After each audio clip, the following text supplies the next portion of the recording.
1452년 5월 14일 한양 강령전 앞마당에 신하들이 줄지어 서 있었습니다. 안에서는 왕이 숨을 거두려 하고 있었지만 아무도 그 사실을 몰랐습니다. 의관 전순이가 아침마다 밖에 나와 고개를 숙인 채 같은 말을 되풀이했기 때문이었습니다. 증세가 순조롭습니다. 며칠이면 평복될 것입니다. 해가 기울 무렵 강령전 문이 열렸습니다. 전순이가 비틀거리며 나오더니 바닥에 무릎을 꿇었을 때 신하들은 그제야 무슨 일이 벌어진 것인지를 알아차렸습니다. 39, 제위 2년 4개월 등에 난 종기 하나가 이 왕을 죽였다고 실록은 적고 있습니다. 이 왕의 이름은 문종, 세종의 첫째 아들이었습니다. 아침까지 괜찮다던 사람이 저녁에 숨을 거둔 것, 그것이 정말 종기 하나 때문이었는지는 500년이 지난 지금까지도 풀리지 않은 채 남아 있습니다. 이 왕은 종기로 죽지 않았습니다. 지금부터 그 이야기를 시작합니다. 1414년 세종이 아직 충녕대군이던 시절의 사가의 작은 방에서 아이 울음소리가 터져 나왔습니다. 이름은 향, 훗날 문종이 될 아이였지만 아버지가 왕이 되리라고는 그 누구도 짐작하지 못하던 때라 이 아이의 첫 울음을 기억하는 사람은 많지 않았을 것입니다. 4년 뒤 세상이 바뀌었습니다. 형 양녕대군이 폐쇄자된 끝에 셋째 충녕이 왕위에 오른 것이었는데 4살짜리 향은 하루아침에 왕의 아들이 되어버렸습니다. 다시 3년이 흘러 7살에 왕세자 책봉을 받으면서 이 아이의 삶은 완전히 다른 길로 접어들었습니다. 세종은 아들을 갈고 또 갈았습니다. 형 양녕이 쫓겨난 기억이 뼈에 사무친 탓이었는지 왕세자 향의 하루는 새벽 경전 읽기로 시작되어 밤늦은 군사 논의로 끝이 나곤 했습니다. 숨 쉴 틈 없는 나날이었지만 향은 무너지지 않았습니다. 이 세자는 아버지의 기대를 넘어서고 있었습니다. 진법을 직접 편찬하는가 하면 신기전을 발사하는 화차를 스스로 설계하기까지 했으니 신하들이 이 사람을 제갈량에 견줄 만큼 문무를 겸비한 인물이 궁궐 안에서 자라나고 있었습니다. 그런데 이 세자에게는 치명적인 약점이 하나 있었습니다. 몸이 약했습니다. 어려서부터 잔병 치레가 끊이지 않았던 터라 세종이 정사를 맡기려 해도 신하들이 번번이 건강을 이유로 반대할 지경이었으니 머리는 비상한데 몸이 따라주지 않는 사람이 바로 이 문종이었습니다. 1417년 향보다 3살 어린 둘째가 태어났습니다. 이름은 유, 훗날 수양대군으로 불리게 될 아이였습니다. 어머니 소원왕후의 품에서 울음을 터뜨린 이 아이가 형과 정반대의 길을 걷게 되리라는 것을 그때는 아무도 눈치채지 못했습니다. 형이 책상 앞에서 빛났다면 이 아이는 말 위에서 빛이 났습니다. 승마와 격구, 활쏘기에서 또래를 가볍게 앞질렀을 뿐 아니라 체격부터가 형과 달랐습니다. 병약한 형, 건장한 동생, 세종의 두 아들은 태어날 때부터 정반대의 몸을 타고난 셈이었습니다. 겉으로 보기에 형제 사이는 나쁘지 않았습니다. 문종이 동생의 재주를 칭찬하면 수양은 자리에서 일어나 허리를 깊이 숙이곤 했습니다. 어찌 제갈량을 형님에게 비교하겠습니까? 형님이야말로 제갈량보다 뛰어나십니다. 과하다 싶을 만큼의 아부였지만 문종은 웃어넘기기만 했습니다. 세종이 지켜보는 자리에서도 수양대군은 재주를 숨기지 않았습니다. 활을 쏘아 관역 한복판을 꿰뚫는가 하면 경전을 논할 때도 형 못지않은 식견을 펼쳐 보였으니 아버지 앞에서 벌어진 이 자리가 순수한 재주 자랑이었는지 다른 뜻이 담겨 있었는지는 돌이켜 생각해 볼 일입니다. 나도 왕의 자질이 있다. 형만 못하지 않다. 수양의 몸짓 안에 그런 뜻이 숨어 있었다 해도 이상할 것은 없었습니다. 다만 형이 건강했더라면 그 모든 것은 동생의 재롱으로 끝났을 것이고 누구도 거기에 의미를 두지 않았을 것입니다. 문종은 건강하지 않았습니다. 수양대군은 그것을 누구보다 가까이에서 보고 있었습니다. 형의 기침 소리가 잦아질수록 병석에 눕는 날이 늘어날수록 이 동생의 눈빛이 어떻게 변해갔는지는 이후의 역사가 증명하게 됩니다. 세종 말년 왕의 몸이 급격히 쇠약해지면서 문종이 대리청정을 맡게 되었습니다. 세종의 마지막 8년 사실상 나라를 다스린 것은 문종이었습니다. 아버지를 대신해 신하들을 만나고 정사를 결제하는 나날 속에서 이 세자는 왕으로서의 역량을 조금씩 증명해 나가고 있었습니다. 그 사이 수양대군은 조용히 사람을 모으기 시작했습니다. 한명회라는 자가 이 무렵 수양의 곁에 붙었는데 음서로 겨우 벼슬길에 오른 주류밖의 인물이었지만 머리 하나만큼은 당대에 견줄 자가 드문 사람이었습니다. 권람이라는 자도 수양의 옆에 섰습니다.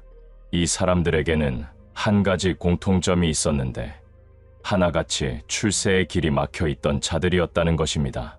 갈 곳 없는 사람들에게 수양대군은 유일한 가능성이었고 수양에게 이 사람들은 훗날 꺼냈을 칼이었습니다. 아직 아무 일도 벌어지지 않은 시절이었습니다. 수양대군은 여전히 형 앞에서 고개를 숙였고 세종 앞에서는 충직한 아들 노릇을 빠짐없이 해내고 있었습니다. 바둑판 위에 돌이 하나씩 놓이듯 조용하게 무언가가 준비되고 있었을 뿐 겉으로는 평온한 나날이 흐르고 있었습니다. 문종이 동생의 움직임을 전혀 몰랐느냐 하면 그렇지도 않았습니다. 수양이 가끔 도를 넘는 행동을 한다는 것쯤은 알고 있었지만 29년간 정통 왕세자로서 명분을 쥐고 살아온 사람이었기에 동생의 야심을 대수롭지 않게 넘긴 것이었습니다. 설마 왕위까지야 그것이 문종의 판단이었을 것입니다. 형의 그 너그러움을 수양은 전혀 다르게 읽고 있었습니다. 처벌하지 않는 형을 보면서 이 사람의 머릿속에 떠오른 것은 감사가 아니라 확신이었을 것입니다. 형은 나를 두려워하지 않는다. 그 말은 곧 형이 방심하고 있다는 뜻이었으니까요. 1447년 무렵 세종의 건강이 눈에 띄게 기울기 시작했습니다.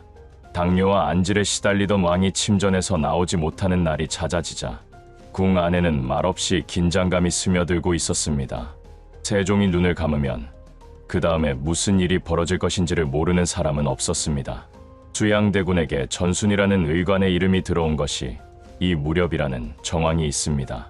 전순이는 천민 출신이었지만 세종의 총애 하나로 삼품까지 오른 사람으로 의방 유취를 편찬하고 식료 찬요를 저술한 당대 최고의 명이었습니다.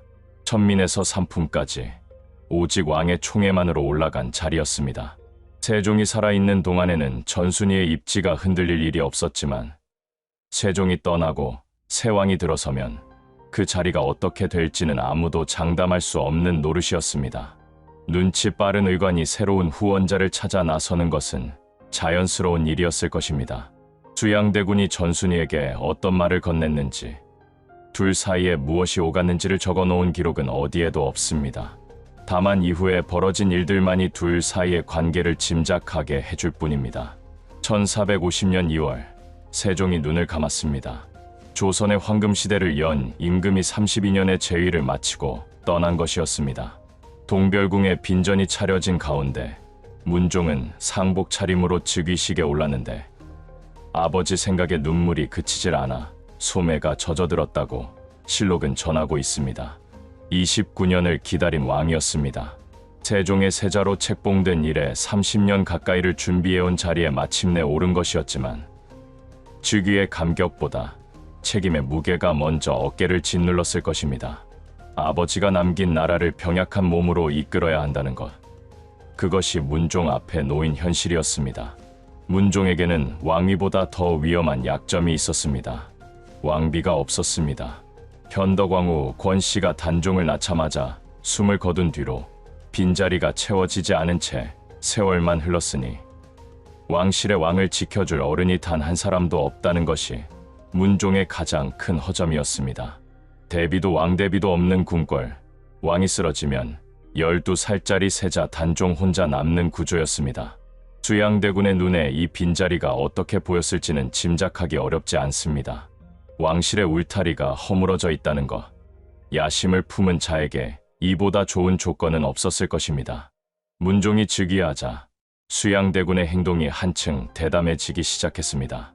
금령을 어기고 승려를 보호한 일로 탄핵 대상에 올랐고 안평대군과 함께 불법한 행동으로 조정의 논의에까지 오른 것이 이 시기였습니다.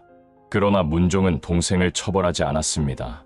형으로서의 너그러움이었는지 왕으로서의 자신감이었는지 아니면 둘 다였는지는 알 길이 없지만 이 한 번의 용서가 수양에게 어떤 신호로 읽혔을지를 생각하면 아찔한 대목이 아닐 수 없습니다. 수양대군의 세력은 눈에 띄지 않는 곳에서 뿌리를 내리고 있었습니다. 한명회와 권람이 중심이 되어 무관들을 끌어모았는데 이 사람들 대부분이 중앙군 각 부서의 자리를 잡고 있었다는 점이 나중에 결정적인 역할을 하게 됩니다. 겉보기에 수양대군의 세력은 보잘것없어 보였습니다. 진숙주를 빼면 이름값 있는 인물이 거의 없었고 나머지는 출세 길이 막힌 아웃사이더들 뿐이었습니다. 그래서 조정의 중신들이 수양을 경계하면서도 실질적인 위협으로는 여기지 않았던 것입니다. 황보인과 김종서가 조정을 장악하고 있던 시기였습니다. 특히 김종서는 육진을 개척한 전력이 있는 인물로 백두산 호랑이라는 별명이 붙을 만큼 담대한 사람이었습니다. 이 두 재상이 버티고 있는 한 수양대군이 함부로 움직일 수 있는 상황은 아니었습니다. 수양은 기다렸습니다. 조급하게 움직이지 않았습니다. 형이 살아있는 동안에는 아무 일도 일어나지 않을 것처럼 행동하면서 그 이면에서는 칼을 갈고 있었습니다. 형의 건강이 나빠질수록 수양의 준비는 더 치밀해져 갔을 뿐입니다. 문종은 재위 기간 내내 병석과 정사를 오가야 했습니다. 몸이 좋은 날에는 신하들을 만나 국정을 논의하다가도 종기가 도지면 며칠씩 강령전에 누워있곤 했으니 왕의 건강이 곧 나라의 불안이 되는 시절이었습니다. 문종이 누워있는 날이면 궁궐 안팎의 공기가 달라졌습니다.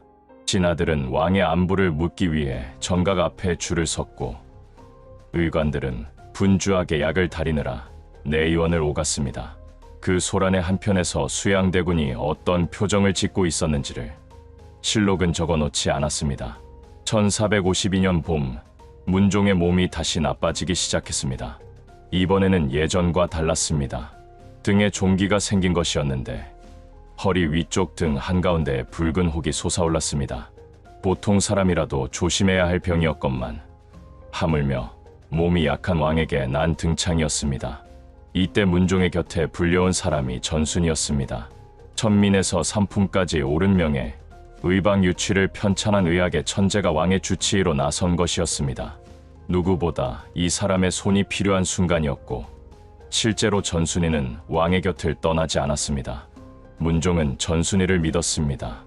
아버지 세종의 병도 이 사람이 돌보았으니 아들인 자신의 병 역시 이 의관에게 맡기는 것이 당연했을 것입니다. 강령전 안에는 문종과 전순애 그리고 몇 명의 의관만이 출입하는 닫힌 공간이 만들어졌습니다. 바깥에서는 아무도 왕의 상태를 직접 볼 수 없었습니다. 대신들이 날마다 안부를 물으면 전순이가 나와서 같은 말을 되풀이할 뿐이었습니다. 오늘은 어제보다 나으십니다. 날마다 회복되고 계십니다. 신하들은 그 말에 기대어 돌아갈 수밖에 없었습니다. 전순이의 행동이 이상해지기 시작한 것은 이 무렵부터였습니다. 종기의 첫 번째 치료 원칙은 안정. 등에 종기가 난 환자는 몸을 움직여서는 안 된다는 것이 당시에도 상식이었습니다. 의서를 펼치지 않아도 알 수 있는 기본 중의 기본이었습니다. 전순이는 그 상식을 무시했습니다. 문종에게 사신을 접대하는 연회에 나가도 해롭지 않다고 아뢰었고 활쏘기를 구경하는 자리에도 나서도 된다고 했습니다. 해롭지 않습니다. 전순이가 입버릇처럼 반복한 이 말이 문종의 종기를 키우고 있었습니다. 대소신료들은 전순이의 말만 믿고 있었습니다. 왕이 연회에 나온다는 것은 건강하다는 뜻이었으니 굳이 의심할 이유가 없었던 것입니다. 등에 종기를 아는 채 자리에 앉아있는 문종의 얼굴에 식은땀이 배어 있었다 해도 그것을 알아챈 사람이 있었는지는 기록이 말해주지 않습니다. 두 번째 수상한 행동은 음식이었습니다. 전순이가 문종에게 꿩고기 구이를 올리기 시작한 것입니다. 종기 환자에게 꿩고기가 금기라는 것은 의관이 아닌 사람도 알만한 상식이었건만 전순이는 날마다 꿩고기를 수라상에 올렸습니다. 더 문제가 되는 것은 시기였습니다. 음력 4월, 꿩이 들판에서 바나라는 풀을 먹는 계절이었는데 바나의 독성은 사람이 한 숟가락만 먹어도 숨을 거둘 만큼 강한 것이었습니다. 꿩고기는 반드시 겨울, 대지가 얼어붙은 뒤에 먹어야 하는 음식이었습니다. 명의가 이것을 몰랐을 리 없습니다.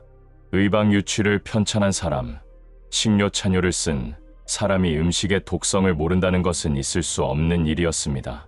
봄에 꿩고기를 올린 것이 실수였다면 이 사람은 명의가 아니었던 것이고, 실수가 아니었다면 고의였던 것입니다. 세 번째, 전순이는 문종의 종기에 침을 찔렀습니다. 종기 치료의 원칙은 분명했습니다. 충분히 곪아서 고름이 찬 뒤에야 침으로 찌를 수 있는 것이지, 아직 곪지 않은 상태에서 침을 대면 오히려 독이 퍼지는 것이었습니다. 전순이는 곪지 않은 종기를 은침으로 찔러 농즙을 짜냈습니다. 두서너 홉의 고름이 흘러나왔고, 전순이는 밖에 나가 다시 같은 말을 했습니다. 통증이 조금 그쳤습니다. 3, 4일만 기다리면 곧 병환이 완전히 나을 것입니다. 신하들은 또 안도했습니다. 네 번째는 거짓보고 그 자체였습니다. 전순이는 문종의 상태가 악화되고 있다는 사실을 단 한 번도 밖에 알리지 않았습니다. 의정부의 대신들이 날마다 사인을 보내 안부를 물었지만 돌아오는 답은 언제나 같았습니다.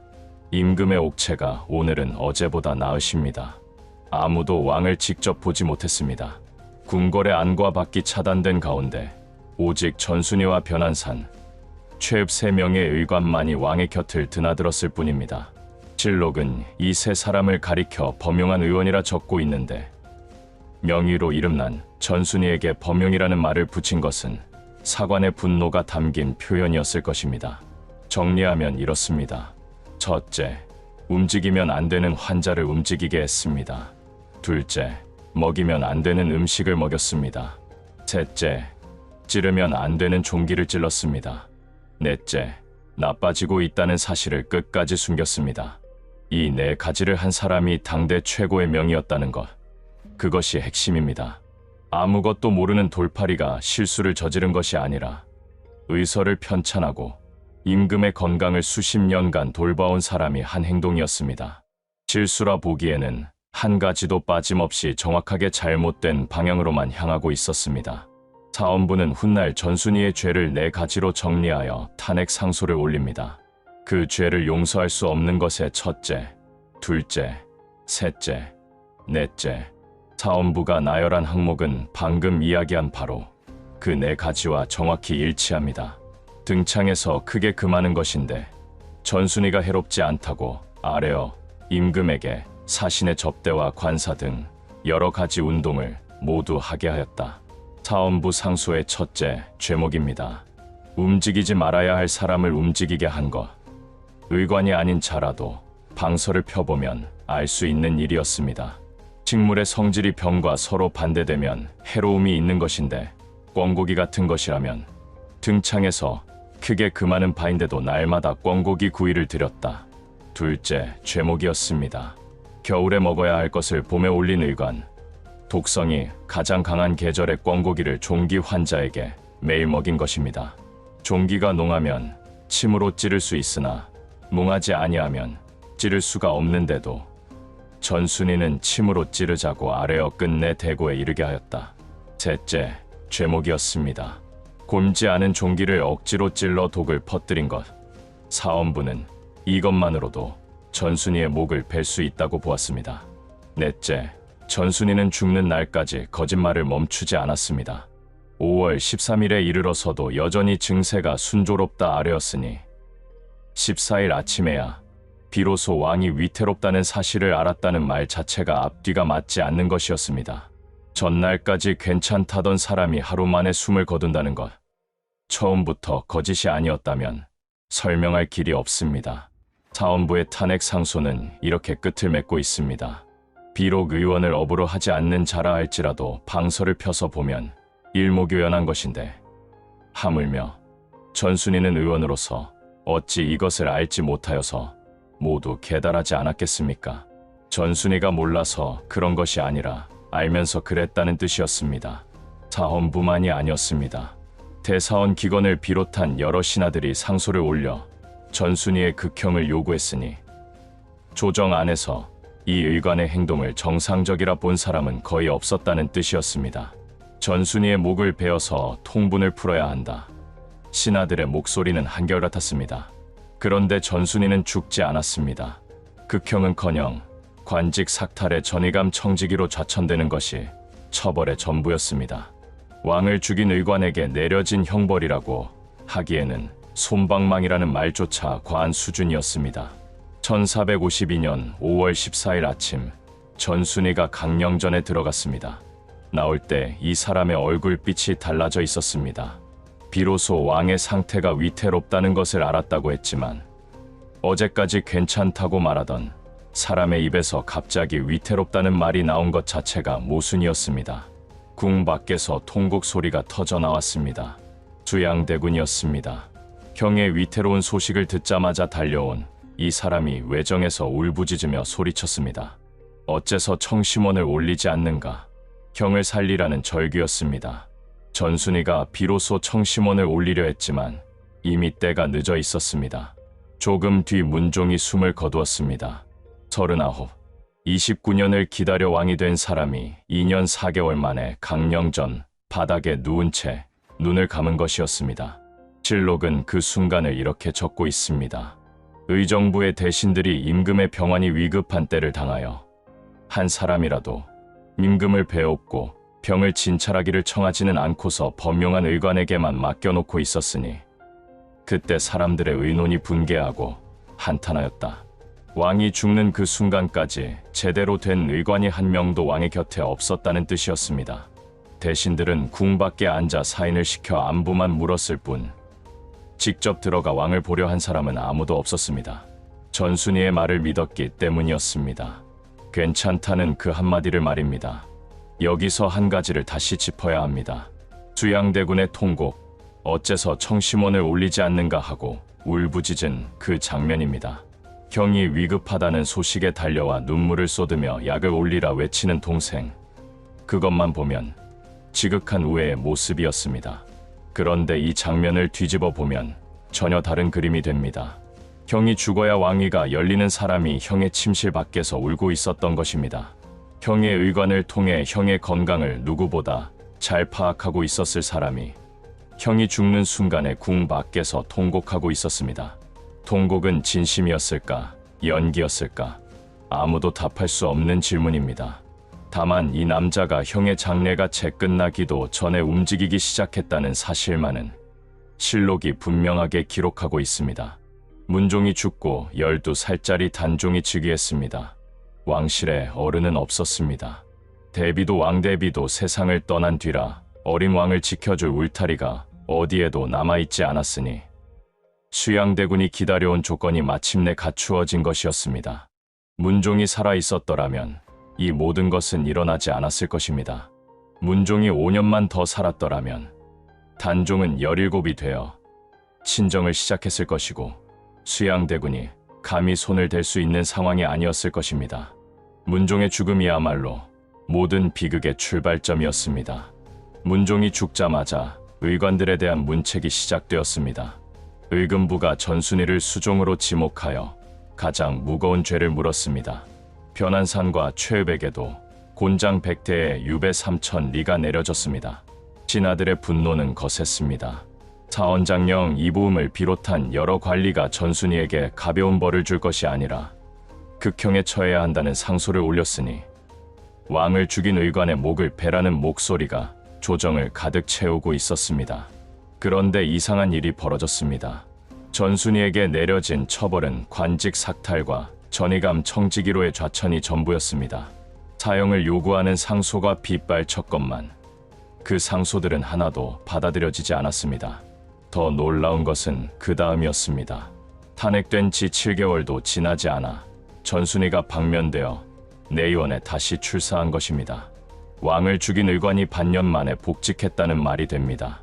신하들이 다시 불가하다는 상소를 올렸지만 이번에도 거절당했습니다. 가산을 몰수하고 처자를 관노로 삼아야 한다는 주장까지 나왔으나 받아들여진 것은 하나도 없었습니다. 단종 2년에 이르러서는 관직 임명장과 과정까지 돌려받았으니 전순이는 완전한 면죄부를 얻은 셈이었습니다. 여기서부터가 결정적입니다. 세조가 왕위에 오른 뒤 전순이에게 무슨 일이 벌어졌는지를 보면 이 의관과 수양대군 사이에 무엇이 있었는지가 드러나기 시작합니다. 세조 즉위 후 전순이는 원종공신 1등에 올랐습니다. 계유정난에서 세운공이 있다 하여 상호군의 벼슬이 내려진 것이었습니다. 왕을 죽인 의관이 공신이 되었습니다. 형을 잃은 동생이 형의 의관을 공신으로 만든 것입니다. 승진은 거기서 멈추지 않았습니다. 첨지중 추원사를 거쳐 종이품 자원대부에까지 올랐으니 천민 출신의 의관이 오를 수 있는 가장 높은 자리에 선 것이었습니다. 세조의 총애는 끝이 보이지 않았습니다. 실록에는 세조가 전순이를 궁궐 안으로 불러 대렵도라는 놀이를 함께 구경했다는 기록까지 남아 있습니다. 임금이 의관을 불러 놀이를 함께 즐기는 것, 그것은 총애를 넘어 친밀함의 영역이었습니다. 형을 죽인 의관과 형의 동생이 함께 놀이를 구경하고 있었던 것입니다. 왕을 잘못 치료한 의관은 보통 사형을 면하기 어려웠습니다. 효종이 죽었을 때 의관 신가규는 실제로 사형에 처해졌습니다. 전순이는 사형은커녕 벌조차 받지 않았고 되려 공신이 되어 평생 영화를 누리다 세상을 떠났습니다. 다시 처음으로 돌아가겠습니다. 1452년 5월 14일 문종이 숨을 거둔 날, 궁 밖에서 수양대군이 통곡하고 있었습니다. 어째서 청심원을 올리지 않는가? 그 한마디가 진심이었는지 연기였는지를 판단하는 것은 이 영상을 보고 계신 여러분의 몫입니다. 분명한 사실만 정리하겠습니다. 전순이는 움직이면 안 되는 환자를 움직이게 했고, 먹이면 안 되는 음식을 먹였습니다. 찌르면 안 되는 종기를 찔렀고, 나빠지고 있다는 사실을 끝까지 숨겼습니다. 그리고 이 의관은 벌을 받지 않았습니다. 형이 죽은 뒤 왕위에 오른 동생이 형의 의관을 공신으로 만들었습니다. 1등 공신, 종이품, 궁궐 안에서 함께 놀이를 즐기는 사이가 되었습니다. 이것이 우연의 일치인지 아니면 약속된 보상이었는지를 판단하는 기준은 단 하나뿐입니다. 누가 가장 큰 이익을 얻었느냐는 것입니다. 문종이 죽어서 가장 큰 이익을 얻은 사람은 수양대군이었습니다.